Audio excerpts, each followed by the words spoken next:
નમસ્તે મિત્રો, માધુપુરની પરિક્રમા પાર્ટ 2 માં તમારું સ્વાગત છે મિત્રો। આગળ જો તમે પહેલી વિડીયો આખું જોયું હોય તો બીજો વિડીયો જોવાનું મિત્રો ભૂલતા નહીં, બહુ તમને મજા આવશે।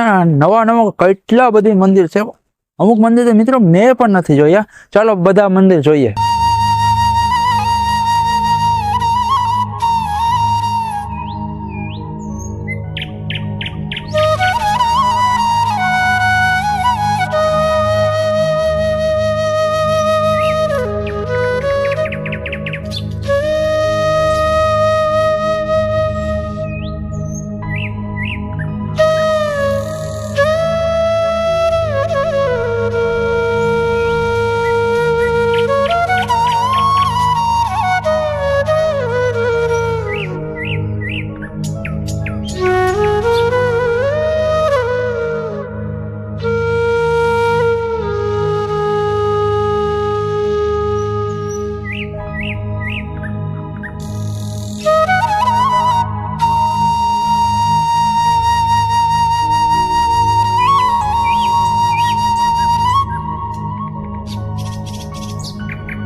હવે આપણે નાગબાઈ માતાજીના મંદિરે થઈ અને મૂળ માધુપુર રામદેવપીરનું મંદિર અને લક્ષ્મી માતાજીની ટેકરી કહેવાય, અને ટેકરી ઉપર અત્યારે બધા દર્શન કરવા આવ્યા। હવે જાશું આપણે માધવપુર।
હવે આપણે રામેશ્વર મંદિરેથી મૂળ માધવપુર ગામમાં જે મધુ આવેલી છે, જૂનું માધવનું મંદિર આવેલ છે, શનિદેવનું મંદિર છે અને હનુમાનજીનું મંદિર છે, ત્યાં દર્શન કરી અને આગળ આપણે લીમડાવાળા જઈએ।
હવે આપણે લીંબાવાવ થઈ, બાપા સીતારામ થઈ ને નીલકંઠ મહાદેવના મંદિર આવ્યા, અને હવે ચોરી માર્યા અને બેઠકજી જવાનું.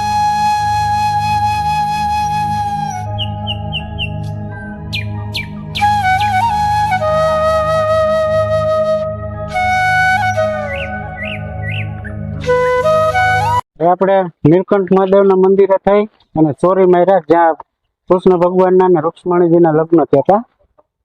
અહીંયા આપણે દર્શન કરી અને હવે આપણે જાશું બેઠકજી.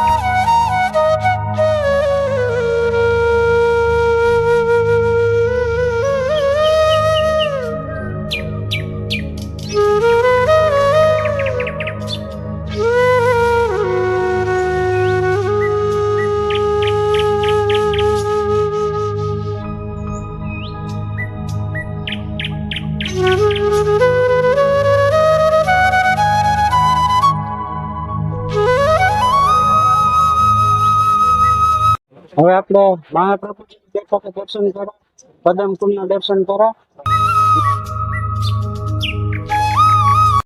હવે આપણે બેઠકજી થઈ અને રૂક્ષ્મણી મંદિર આવ્યા, અને હવે આપણે જાશું ઋષિતળ.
હનુમાનજી મંદિર થઈ અને બ્રહ્મકુંડ આવ્યા. બહુ પૌરાણિક કુંડ છે અને સામે બ્રહ્માજીનું મંદિર છે, બહુ પુરાણી છે. અને બ્રહ્માજીના મંદિર ઓછા હોય, બે મંદિરમાંનું એક મંદિર અહીં છે. એના દર્શન કરી પાવન થઈ ગયા. હવે આપણે જાશું રેવતી કુંડ.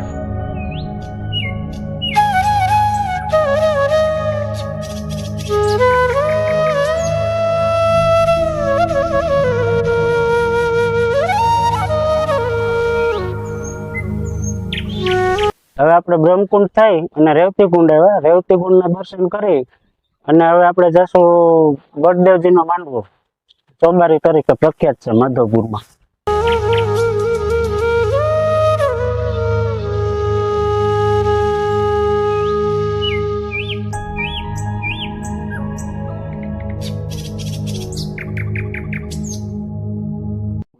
વડદેવજીનો માંડવો હા, અને એક એક પથ્થરમાંથી બનાવેલો. એક પથ્થરનો પિલ્લર હોય ને તો એની માથે એક જ પથ્થર આખો હોય, એ રીતનો બનાવેલો છે. અને હવે પછી જાવ માધવરાયના મંદિરે.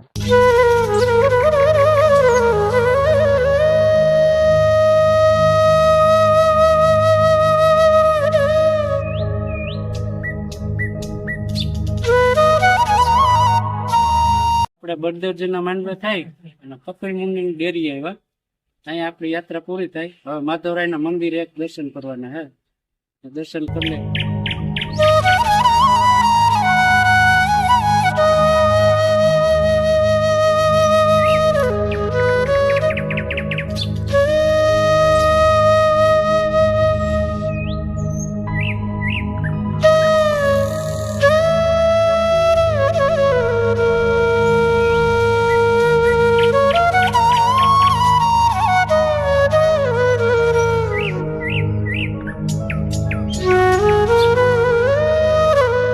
કેમ છે મિત્રો? બાકી બધા મજામાં છો મિત્રો?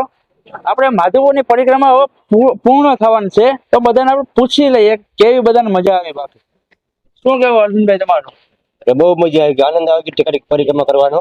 બધા તમને શું લાગે કેવી મજા આવી બધાને પાછલા વર્ષે કે આપણે જવું જ છે ને બધા